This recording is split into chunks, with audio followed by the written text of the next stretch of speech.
ఏమమ్మా కాంగ్రెస్ మహిళా మనులారా మహారాణులారా సడన్ గా ఊడిపడ్డారు. ఇన్ని రోజులు కనిపించబోతురమ్మా.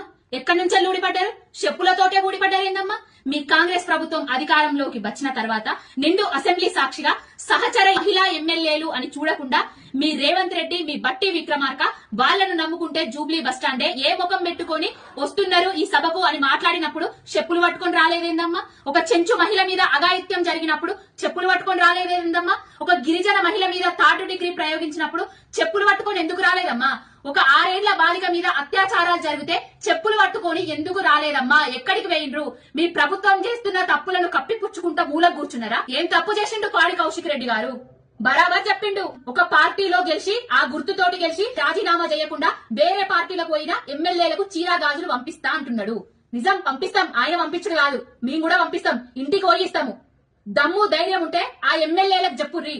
పార్టీలకు వచ్చిండ్రు, రాజ్యాంగాన్ని ఉల్లంఘన చేయొద్దు, రాజీనామా చెయ్యిరి, ప్రజాక్షేత్రంలో కొట్లాడదాం, ఎన్నికలకు పోదామని చెప్పుండ్రి. దమ్ము ధైర్యం లేక చేతగాని సవట దద్దమ్మలు కాబట్టి ఇంకా ఆ పదవులు పట్టుకొని వేలాడుతున్నారు.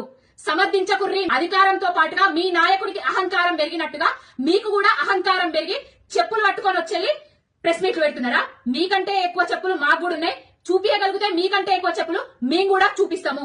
బరాబర్ పార్టీ మారిన ఎమ్మెల్యేలకు చీరే గాజులు ఇంటింటికి పోయి పంచుతాము.